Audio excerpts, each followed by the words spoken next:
Hello and welcome to episode 78 of L Things and Nerdy Things. I am your co-host Sam, here with my other co-host Sean. Sean, how you doing? I feel like I just talked to you. Yeah. Good to see you again. So we are recording 2 episodes back to back because I would imagine we're both going to be pretty busy over Memorial Day weekend. So we're kind of just 2 birds, 1 stone, all that shit goes. But I'm very excited to talk House of the Dragon, final 2 episodes of season 1. Yeah, we end with a bang, so to speak. We'll begin with episode 9, titled The Green Council. After Viserys' death, Sir Otto and the small council plot to crown Prince Aegon. Sir Criston kills Lord Beesbury, who opposes the scheme.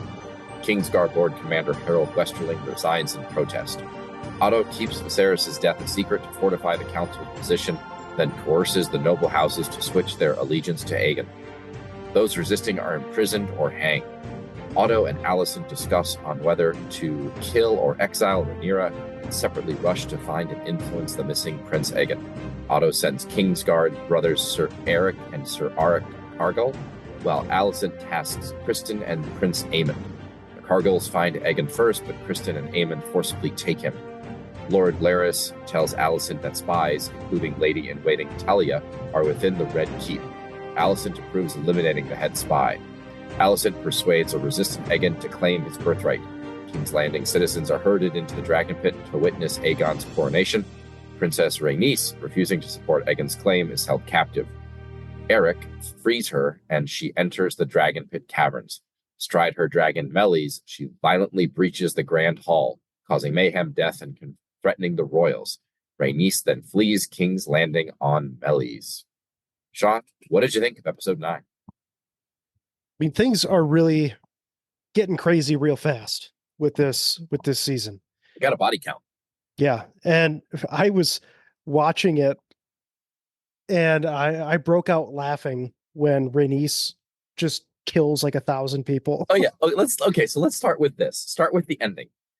Yeah, like a lot of innocent people died during that. And I also have to imagine, like, dragons are strong and everything, but a dragon like bashing through, and it wasn't just like some floorboards, it was like chunks of stone were being like exploded out. Like, that's a really strong dragon. And you're telling me that like Rhaenys didn't get hit by any of the falling debris as she's like coming through the floor? But I think the big thing is, just there would have been bodies everywhere. It would have been terrible. Yeah, and I think, when I watched it, I looked around for any bodies, but I think they answer it by saying they probably fell through the floor. Oh yeah, like all the other dragons are going to snack on them or something. Into the pit. But they were so tightly packed into that dragon pit that there's no way the body count was less than like 2,000 people who just instantly died. And then you got to imagine, like, there are people being trampled on their way out. Like, it's like people being crushed. It's nuts. Is this what you meant by beast beneath the boards? So that is my interpretation of kind of Helena's prophetic muttering. So I think we got it. We got her saying this at least once, maybe twice in this episode. So Helena is the youngest, she's the daughter of Alicent and Viserys, the wife of the now King Aegon. She has maybe the gift of foresight, but people kind of ignore her. She comes off as being, maybe the polite term would be, simple. And she says this, there's a beast beneath the boards. So it could refer to this. I think that's probably, it might do double duty as foreshadowing this scene of Meleys erupting from the floor. But then there's also going to be something that happens in season 2 that could potentially apply to this as well. We'll cross that bridge when we get to it. Yeah. Next thing I want to talk about is that weird ass Larys moment. Oh yeah. Are we going to get a little like MAR rating on this podcast? So Alicent goes back to her chambers And in there waiting for her for her is Laris. And he gives her information, but they paint it out to be like this is something that's been going on. She takes her like tights off and shows her feet. And then that's what gets him to give information.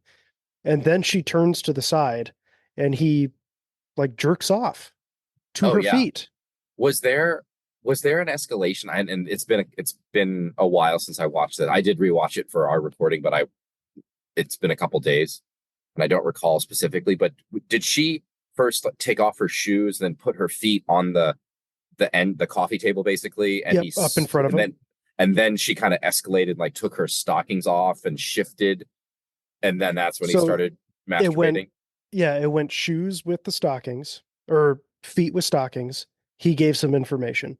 Then she took her stockings off. He gave more information, and then she turned her feet to the side. He gave final information, and then he jerked off. Yeah, But it's weird. it's so what's the word?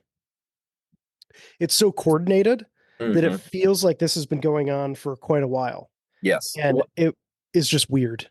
and that also probably explains why he is seemingly allowed to be in her chambers unaccompanied, Mhm. right? Where normally there would be a king's guard, there'd be a maid, there'd be somebody being like, no, you can't go in there right now. The queen's not in, or, it'd be inappropriate for another man to be in the queen's chambers without an escort or without accompaniment. But it seems like it's established that she permits him to come to her chambers when he has something to share. And this is part of the arrangement.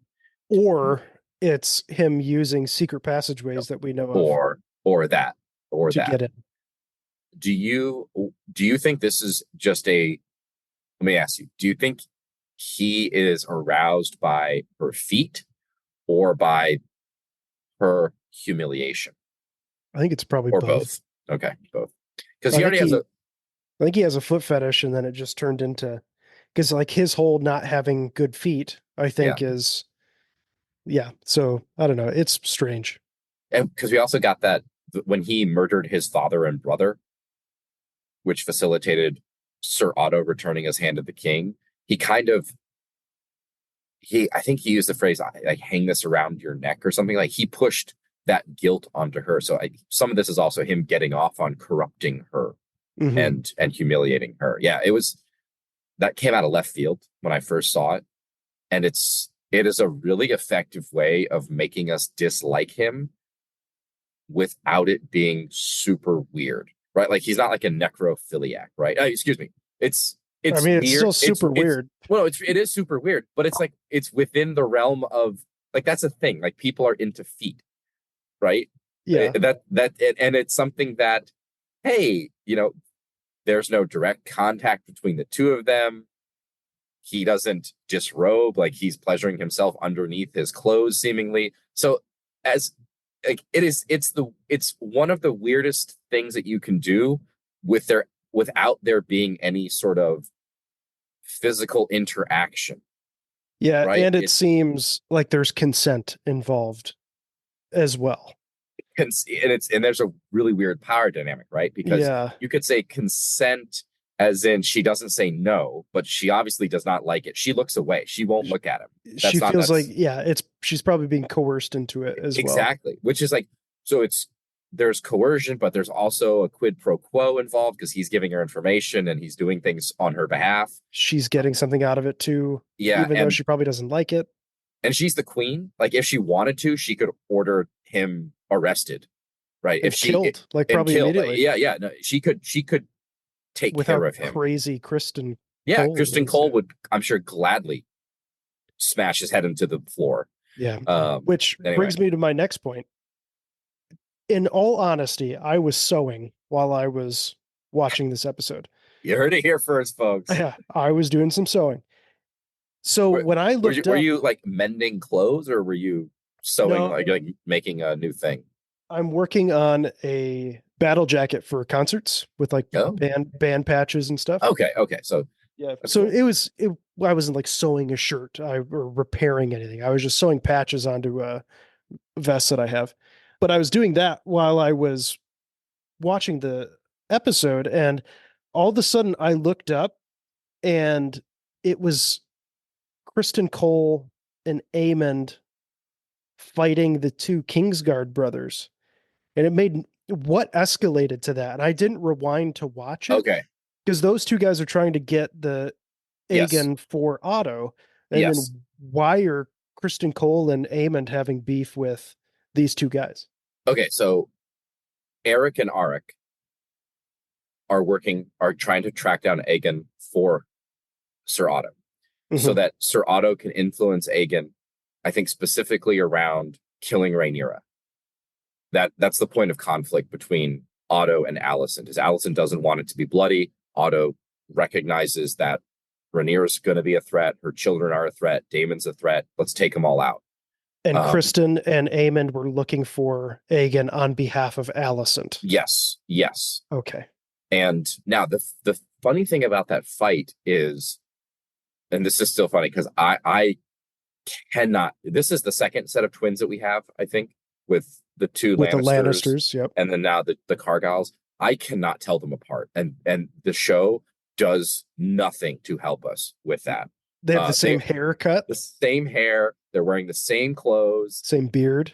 Yeah, it is. They are truly identical, and so I have to rely on closed captioning just watching the episode just to see like which one has the A and which one has the E, but I have no idea which one is which. And so during the fight itself, only one of the Cargill twins fights Cole. Aemond is like wrestling with Aegon, who doesn't want to. He's like, I don't want to be the king. I'll run away. I'll take a ship. I'll never come back. Whatever. The other Cargill twin just abandons the entire thing. He, as we'll see, leaves King's Landing entirely. He doesn't. He thinks Aegon should not be king. He's actually trying to convince his brother to like, hey, see how bad he is, because when they're looking for him, I don't think they mentioned this, do they? In the summary, what precedes the Cargills finding Aegon is them looking for him in a child fighting pit, basically, where they discuss how he likes to come here and hang out and watch kids fighting each other. And then they show a kid in the corner who has pale hair, pale Targaryen hair, and they basically like, yeah, that's his bastard son that he abandoned in a child fighting pit. So he's a terrible person. During the Cole and Cargill fight, there were several scenes. Did you catch this when they were like, they would run down opposite flights of stairs? Like they were fighting on a balcony, and then there were two sets of stairs that would lead up the balcony, and they ran down the opposite sets and then started fighting again. I think they did that twice, and I was waiting for them to like force jump down the balcony and then continue the fighting. I was very Lucas-esque. Yeah, it made me chuckle just thinking about how funny that would be. So yeah, the Kristen Cole ends up winning that fight, and so Alicent gets Aegon and is able to influence him. We don't really see a lot of the conversation. They do not proceed immediately with an assassination or anything like that against Rhaenyra and her children. So ultimately, Alicent prevails. We get some decent characterization from Aemond and Aegon. Like I think Aegon's like, oh, I don't want to be king, and Aemond says, "You got no argument from me. Like I'll do it. I have the bigger dragon. I'm the better fighter, or whatever it is." I study history and philosophy, which was a really weird flex in that moment. Yeah. But with this confrontation between Otto and Alicent, we also have Alicent discovering that the council has come up with a contingency plan upon the king's death to go around her and instill Aegon as the king without her knowledge. Yeah. Whichever Lannister douche is on the council totally spilled the beans. He's like, oh, now we can proceed with our secret plan, knowing that it's actually what King Viserys wanted. And Alicent's like, what the hell have you all been scheming? And then Beesbury, poor Beesbury. Poor so many nobles in King's Landing. The guy who was trying to leave Caswell. And got hanged. Yeah. Yeah. Caswell. I mean, we saw him. He was the guy who congratulated Rhaenyra and said, if there's anything I can do for you, just let me know. And I think Rhaenyra said, the day may yet come, Lord Caswell. And he tried his best, but Larys got him. Okay, so we've talked about the the coronation or the end of the coronation scene. There were a couple other moments in this episode. Normally, I'm not like this, but there are a few moments in this episode where I was just kind of laughing a little bit. So there, you have the scene where Aegon comes out through the crowd during the coronation, and you have all the gold cloaks and the Targaryen guards with their swords out. But there's also a group of people blowing horns, and the blowing horns reminded me of the Princess Bride. Like that's all I could hear, because like that's a frequent sound in the Princess Bride. And then you have Aegon, he's anointed with the oils and he's proclaimed king, and they give him the sword Blackfire, the sword of Aegon the Conqueror, and he like holds it up in the air, and then he like pumps it a couple times. And I was just thinking of the never ending story where it's like, yeah, yeah, yeah, like this pumping the sword. And then there's a gigantic explosion and a dragon kills thousands of people. Yeah. See, I've never seen Neverending Story. See, I think I've seen it once as like a very small child, and then since then I've only seen the scenes that are referenced in pop culture. In pop culture, like Family Guy references them, and that's how I know it. Yeah. Anyway, anything else from episode 9? We're not going to linger on it. It was King's Landing heavy, and I mean, honest to God, not much happens in this episode. You have the plotting, you have the search for Aegon, and then his coronation. And all of that happens so quickly because they're trying to rush to have a king, basically. Yeah. And then I think the next episode is where the most of the dramatic situations happen. I will say maybe two small observations, and I'll try to make them real quick. One, we get this beginning of a spy war between Larys and Mysaria the White Worm, where I think at the end of the episode, Mysaria's house is burned down by somebody, and we can imagine they work for Larys. And then you also get this conversation between Alicent and Rhaenys, where Alicent is trying to get Rhaenys to side with them. And she talks a lot about how you should have been the queen. My husband, so the deceased Viserys, should have been a country lord, content with histories and hunting.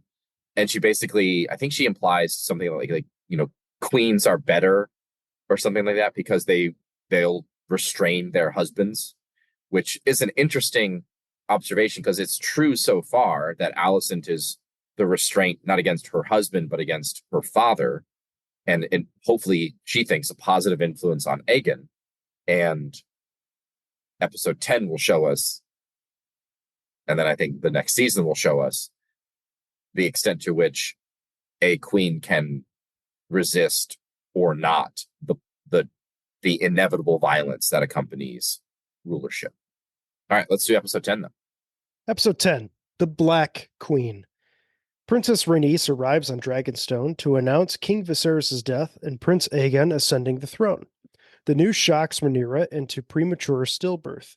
Daemon pressures Rhaenyra to go to war. When Sir Eric brings Viserys' crown, Rhaenyra is declared queen.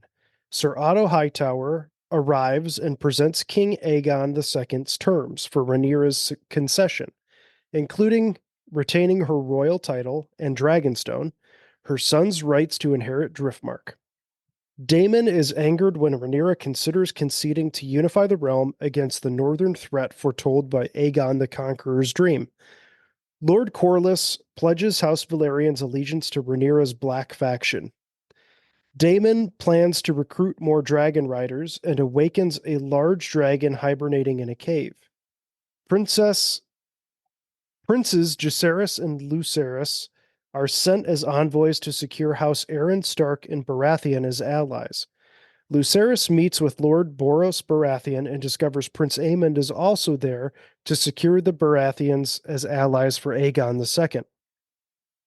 King Aegon II has offered Boros a political alliance through marriage between his daughter and Aemond, while Rhaenyra has offered nothing. Lucerys leaves on his dragon, Erex, but Aemond pursues him on Vhagar. The fractious dragons defy their riders. Erex burns Vhagar. Vhagar then devours Lucerys and Erex, stunning Aemond. Rhaenyra is devastated and enraged upon receiving the news. And like last episode, I would like to begin with the ending of the episode. Let's do it. if that's okay with you. Yeah, yeah.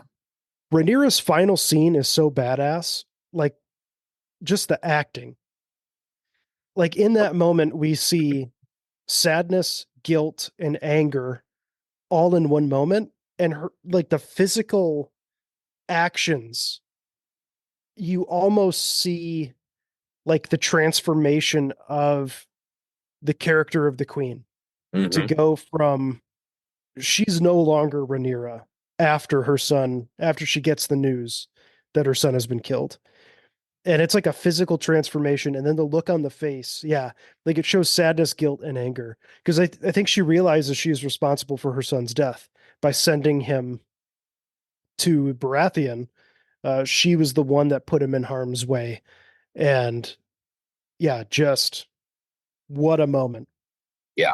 No, I agree. I think the that actress, it's Emma Darcy, is Yes. so good. Emma Darcy, non-binary actor. Actor. Actor. I don't know what the right term is for non-binary actor. Well, they are an incredible performer. The the transformation, and then just so many scenes in this episode. We've got the birth, the stillbirth, the Mm-hmm. that terrible scene, The and second terrible birthing scene with this actor, the third. with this. Well, I said maybe I second terrible birthing scene. The say intermediate one was very effective sound effects and some pretty good blood trails, this one but was not. visuals, man. Oh no, the visuals for sure. Yes, Yeah. this one was rough. This one was very rough. But there's so many other little scenes between Rhaenyra and her sons that hint at this very good, loving mother, Mm-hmm. and then to have it all kind of and you can see, I think Rhaenys says this about her, she's the only person between war and peace, between unity and division right now, when she's out there like pushing back against all the men around her who want to go to war, including her husband. And she does it, and she's able to go through the trauma of birth and a stillbirth, nonetheless, deal with losing basically in one day that we see. She lost her father, she lost her unborn child, and she lost her son. Son. And you see all of these weigh on her. And yeah, the portrayal is phenomenal. And I think this is the Rhaenyra that we're going to get. This is the default Rhaenyra that we're going to get for season 2. Now it's probably going to be, there'll be moments of the loving mother and the maybe queen who struggles with self-doubt and the weight of the prophecy and all that. But I think the default is going to be Rhaenyra, the war leader, trying to get revenge, trying to, uphold what she has left. As the episode says, the Black Queen. Yeah. And one of the most interesting parts of this episode is that she is so unwilling to be the first one to land the first blow. And in this, she doesn't have to. Aemond lands the first blow. Or Or Vagar, Vhagar does. depending on who you ask. Yeah. But in this, you and I had a conversation right before we started recording. I know nothing about the source material for House of the Dragon. So anything that I come up with is just pure speculation. I think Baratheon might be swayed to come back to Rhaenyra's side after this, only because we have the conversation of Baratheon being an honorable man. He's less likely to go back on the oath that his father swore. He's very offended that he's basically being chastised by Rhaenyra to remember his oath, but Aemond is actually showing up with a real offer of something tangible. But he has the moment where Aemond like attacks Luke, saying, "Give me your eye. Mm-hmm. I'm going to take one from you. Which one would you like me to take?" And then Baratheon says, "No, not in my hall." And that leads to like the chase and everything that results from that. But I think with little to back me up. I think that this could be enough to get Baratheon to swing back to Rhaenyra's side, seeing the dishonor of Aemond using a dragon to like eat his uncle, basically, Yeah. or his enemy. So I like where you're thinking. I like kind of the logic that you deployed. I would say there's some additional stuff that I want to bring up in the whole Baratheon scene, because my note here was that just sending Luke to begin with was a bad decision on Rhaenyra's part, and this is where she might feel some of this weight. I think this is going to add to her grief, is that she's going to feel responsible because he's very, I think he's what, 14. I think they say in the episode he's basically Yeah. he's 14. The only reason that Luke and Jake or Jace, however they call him, are being sent out is because they asked to be. Jay says, "Send us. We have dragons. Dragons are faster than ravens." So she abides by that. She sends her older son on the longer trip, but the one that is going to include going to the Vale, where she has a cousin. And I think the important thing is we don't get a good appreciation for this, but the Luke should be a relative, a cousin to Lord Baratheon, but he's not, because he's a bastard, or everybody thinks that he's a bastard. Because technically Rhaenys is half Baratheon. I think in the book she actually has black hair, or like black and silver hair. We don't really get that. Then you also have Luce going to treat with a lord who is significantly older and proud. And in my thinking, it's like, okay, well, send Rhaenys to go treat with Lord Baratheon. She is without a doubt related to him. She's older. She's more refined. She's going to be able to maybe make a better deal, have more effective diplomacy than Luke was able to in that moment, regardless of whether or not Aemond was there to bully him and throw him off and threaten him and ultimately, make decisions that led to his death. So I think it was a bad decision, but obviously that's where we went. Now, in the book, they don't say that it was an accident. They don't explain any of the stuff that we saw. And as far as Lord Baratheon knows, Luce and Arax were killed in the storm. I think based on the teaser trailer, I think Rhaenyra is going to go to Storm's End and they're going to look for the body, and there's going to be more investigation as to what happened. So we may get some sort of rapprochement with Baratheon to what you're talking about. But I think ultimately Aemond agreed to marry one of his daughters. And in this society, that marriage means a lot. I think what happens is basically in the book, do you care? Do you want the spoiler? I mean, it's not a huge spoiler, because I don't think much happens. I think basically Baratheon's like, okay, Aemond, you're going to marry one of my daughters. You're betrothed. We have an alliance. I'll send my troops, but it might take me a while to muster my forces. And he basically kind of slow rolls everything. So he's not like all in against, for one side against the other. He's still kind of hesitant. Yeah. I think the other really bad decision, and this is probably something that Rhaenys would not have done, was bringing a message that had to be read to the Lord, because the guy can't read. He's illiterate. So you should have read that message, because that also, like, the maester reads the whole thing and then summarizes it with, Princess Rhaenyra told you to remember your oath, right? Instead of, Lord, do all the flowery language and butter him up a little bit. So it was just, I think, bad political decisions. I think ultimately, losing a son and losing a dragon is not a good trade-off for also not getting Baratheon. Not getting Baratheon as an ally, and maybe just resulting in him like slow rolling his support for the Greens. But yeah. And with this, we also get both Aemond and Luke not being able to control their dragons. Yes. So, I mean, it's painted earlier, because we have a scene when they tease Aemond with the pig. Yeah. We have a scene of Luke struggling to control his dragon back then. Which, I mean, they've painted it's like a long game.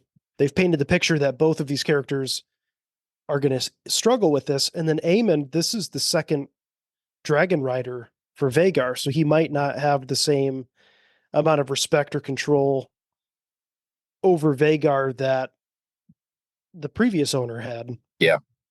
And I mean that scene of shock is like he wasn't anticipating this. He wasn't expecting to kill Luke. And there's the first blow of the Civil War. Yeah. I think some of it too is going to, Aemond is a proud person. We know how he feels about himself. He thinks he should be the king. Knowing that his actions just resulted in war, in what will become a very bloody war, is he going to take credit for this? Is he going to say, I killed him? Or is he going to be like, yo, Vagar, I lost control of Vagar and he killed Luke. We could see Aemon taking credit for this and using it as a way to like solidify his position as the war leader for the green side, basically. We'll see what happens in season 2. But as far as the controlling the dragons go, yeah, I mean, they both lose. Technically speaking, Arax breathes fire on Vagar before. Arax maybe initiates the direct confrontation. Now, Vagar was obviously very menacing, and Aemon was intentionally being a menace to both of to Luke. But compare how these two younger characters struggle to control their dragons with how Melis and Rhaenys in the prior episode were able to like bust up through that floor, and then Melis didn't bathe all of those people in fire despite the opportunity to. And Rhaenys whispers to the dragon and it obeys her command. Yes. And then you've got the scenes, and we didn't even mention this earlier in episode 10, where Daemon makes both of the Kingsguard that are on Dragonstone basically reaffirm their oaths to Rhaenyra, and he brings out Caraxes. And we don't get a hint of him giving any commands to Caraxes. It's almost as if there's a telepathic connection to his dragon, who just, kind of lumbers out and sits there menacingly and screams at just the right time. And then we get a very similar thing with Rhaenyra and her dragon on the walkway during the confrontation with Otto, which is kind of a throwback to episode 2, where for the older Targaryens, their dragons seem to intuitively understand what they should do in that moment and seem to so far be obedient. We'll see if that continues. I won't spoil anything, but there's going to be a pretty major dragon confrontation in the first few episodes of season 1. It's in the trailer a little bit. I think the lead up to it is, and we're going to see what how responsive these dragons are, how well they understand intuitively what they should be doing. Your next point, you wanted to talk about Rhaenys and Corlys. Yeah, so Corlys, I think we did, going all the way back to episode 8, Corlys has been wounded and he was feverish and he seemed like he was going to die, and that precipitated the whole, Vaemond Velaryon petitioning the throne. But Corlys is back. He is mostly recovered, seemingly, still a little unwell, but we get a scene with him and Rhaenys where he wants to throw in the towel, basically. He wants to give up the ambition of securing his family legacy, which is a huge departure from where he was earlier. And I think at this point, Rhaenys is basically like, listen, man, we lost our 2 children and we lost your brother. Daemon killed your brother. Daemon probably could have done more to save our daughter. Rhaenyra and Daemon killed our son, but all of our grandchildren, think of Luke and Jace as their grandchildren, all of our grandchildren are tied in with them. And so they ultimately decide to back the Blacks, even though Rhaenys has a lot of axe to grind with both Daemon and Rhaenyra, and Corlys didn't want to do it initially. But you have that scene where he walks into the council chamber and he very obviously looks, and I think the camera even pans over to the 4 grandchildren. And that's when they decide, I think that's when he calls her, your grace or whatever it is, basically. But he bends the knee. And prior to that, it was very, very obvious that Rhaenys did not bend the knee when Rhaenyra was crowned. They went out of their way to show that. And so she was still kind of sitting on the sidelines. And so they they finally had their, and then she's like, oh, I'll go on Dragonback. I'll go patrol the gullet. So like she's going on guard duty at this point now. He's coughing, everybody. But I'll say with that, I don't think Renice was in a at a point to bend the knee. I think it would always be Lord Corliss's decision. So I think she was kind of just playing the waiting game. Like, I don't know if we are or not. It's not my decision to make. It's my husband's for our house. So Yeah, I mean that is a good in-universe explanation that I think carries water. It's never discussed. It's never a point of like, Daemon confronting her with a dragon, and he probably wouldn't do that anyway because she's not exactly a pushover. But yeah, I thought that was interesting, and I'm assuming that this is, well, I don't know for sure if this is going to be the last time we see the Valarians kind of wavering. I think there's going to be some interesting stuff with House Valerian in season 2. I like them. Yeah, I really like Corlys, actually. He's one of my. Corlys is really cool. I mean, I think the actor does a good job with him, and his character's backstory is interesting. There was at some point there was a spin-off series that was going to be based around him and his 9 voyages around the world, which I don't know if it was officially canceled, but I don't think they're moving forward with it at this point. Yeah, Corlys is pretty awesome. And on top of that, I would like to see personally Laenor make a reemergence, because they've talked about they now have a garrison of people in the steppes. Like the waterway is going to be blocked with Valerian ships. And maybe we get a reappearance of Laenor at some point. I don't know. This is my speculation. Maybe he comes back. This is a major point of speculation because in the book, he is dead. And Daemon hints at this a little bit. I mean, he explicitly says, like, we have dragons. We need to find more dragon riders, basically. Like, how can we use the advantage that we have? And then we have the scene toward the end of the episode where Daemon is trying to, I think they say, like, reawaken this dragon. But it's implied, I think somebody did a like translation of the Valyrian that he is singing. He's kind of preparing this dragon to be bonded with a new rider. And so in the book, they do find somebody who can ride Laenor's old dragon. And the question is, are they going to do that in the show, knowing that Laenor, as far as we know, is still alive? Are they going to have Laenor come back in a disguise and be like, oh, I'm a long lost bastard son of House Valerian. I just look like Laenor. And I bonded with Laenor's old dragon.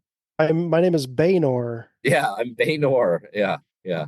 So we'll see. I mean, I think season 2, we are going to get more. We are going to get a new group of dragon riders as the blacks. Yeah, and I don't think in my speculation, I don't think I was thinking have Laenor come back this soon. Yeah. I was thinking like long game, maybe in like season 3 we have Laenor come back, but that could happen. It could be fun. I mean, there could be a scene of characters who are going over to Essos and they're looking for somebody, or in the books there are connections with Essos that are relevant to the plot, and maybe he's going to show up in one of those scenes, living his life, trying to remain anonymous. And then our last relationship you wanted to talk about is Daemon and Rhaenyra. Yeah, I mean, this episode, we get Daemon overstepping pretty significantly. I think the ultimate manifestation of this is when he chokes Rhaenyra, when Rhaenyra starts by reminding him and then realizing that he doesn't actually know about the prophecy.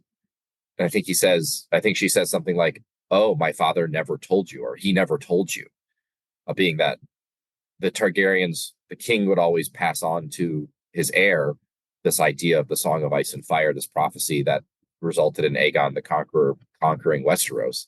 And it seems like Viserys never told Daemon. And that might have been the thing that triggered Daemon in that moment to choke Rhaenyra, because that just reminds him of his tortured relationship with his brother and not being good enough, and obviously not being the king and not being the heir.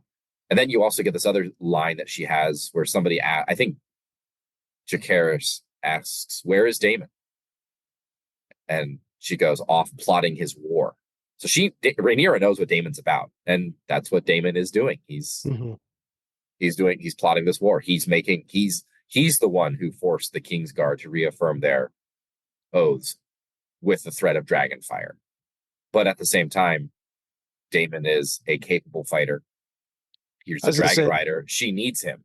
I was going to say, he's definitely someone you want on your side. Yeah. If you're about to go into war, especially with what we've seen with his fighting in the Stepstones. He's the one who, like, single-handedly ended that conflict with the crab feeder. So very interesting. Yeah. They go out of their way to show Dark Sister his Valyrian sword multiple times in this episode. You know, he's carrying it around, he's drawing it. I think at one point in the confrontation with Otto, he said, Sir Daemon says, Sir Cargill, bring me Sir Otto so that I can, chop off his head myself. Yeah. And we get a sense of what their overall strategy is, which is going to be blockading the gullet, which is the body of water that leads to King's Landing. And then Daemon wants to get a foothold on the mainland, and he specifically wants to go to Harrenhal. So it seems like, here's the other thing. During Rhaenyra's very troubled labor and then her stillbirth, Daemon is completely absent. Even when Laena was struggling with her final labor that resulted in her death, he was at least there outside the room, talking to the doctor. And here he's off threatening the Kingsguard and plotting a war when his wife is going through this trauma with his child. Yeah. And so I think it's a good reminder that Daemon is not a good guy. He's a very dangerous man who we will root for in certain circumstances, but we should never forget that he's a total asshole. Shitty. Yeah. But great episode. Just like the episode 9 was mostly in King's Landing, this is mostly on Dragonstone. And the pieces are in place, just like they are on the painted table in Dragonstone, the armies and the dragons and everything else. We're queued up for the dance of the dragons, which is what we will get in season 2. And I'm jacked for it. That was episode 78 of Elves, Rings, and Nerdy Things. We are done with House of the Dragon. Next week, episode 70 for now. Episode 79 next week, we will be talking about our mead update. Ooh, the mead. Yes, our juniper berry mead that we made. Oh gosh, it was episode 60 something or 70. It was a while ago. It's been a minute. So if you would like to catch up with that, go back, watch that episode, or watch episode 79 with us and then go back and watch it later. But we will be bottling, we will be talking about the steps after primary fermentation that mead goes through, and I will give you a sneak peek on taste before Sam and I down the road, when he visits at some point the great state of Washington, we will do an official mead tasting episode where he and I both can give our thoughts about how the mead turned out. You can follow us on Facebook, Elves, Rings, and Nerdy Things. You can send us emails at elvesringsnerdythings@gmail.com. You can join our Facebook group, Elves, Rings, and Nerdy Things Podcast, where we post polls and all that kind of stuff for interaction with you listeners. If you like us, subscribe to all the different ways that we post episodes, and we will see you later. Bye, everybody.